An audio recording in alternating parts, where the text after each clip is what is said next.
thème qui a été choisi cette année est le 100e anniversaire de la naissance de Tex Avery. Et il y a trois personnages, évidemment Bugs Bunny, le chasseur et le lapin. Donc voilà, en fait on choisit des thèmes populaires qui sont facilement identifiables par la population.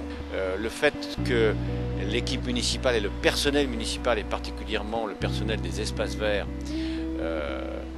fleurissent et les différents ronds-points, les gens attendent cet événement et les gens en parlent. Il y a donc inévitablement un effet d'entraînement puisque ça crée une forme d'art de vivre et les gens ont envie de reproduire ce qui a été fait. On voit assez fréquemment l'été des personnes qui s'arrêtent, qui descendent de voiture et qui prennent en photo le rond-point avec les différents personnages qui ont été imaginés. On s'inscrit dans le développement durable à travers quelques exemples, je vais en citer quelques-uns. La maîtrise de l'eau pour tout ce qui est arrosage. L'arrosage se fait la nuit avec parfois des choix de plantes qui consomment moins d'eau, ainsi que l'usage des pesticides est considérablement réduit avec, je vais prendre des exemples concrets, un paillage. On utilise du paillage à la place des pesticides.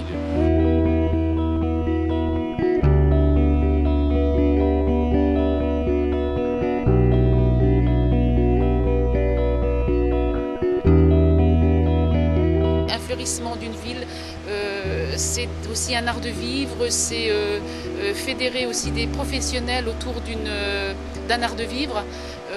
Moi je pense que le fleurissement d'une ville, c'est une reconnaissance pour les jardiniers, c'est leur savoir-faire qu'ils mettent en avant.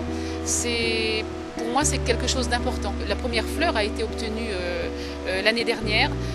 C'est une reconnaissance pour la ville, pour la municipalité, pour les Virois et pour les jardiniers. Les jardiniers de la ville, quelque part, ont énormément de travail puisqu'ils n'achètent aucun plan, ils font eux-mêmes leurs semis et jusqu'à ce que les plantes arrivent dans les massifs, tout est géré par les jardiniers de la ville, par l'équipe de la ville, menée par M. Christian Cochin, qui a de bonnes idées par rapport au thème, qui est, je pense, un élément moteur intéressant pour le fleurissement de cette ville.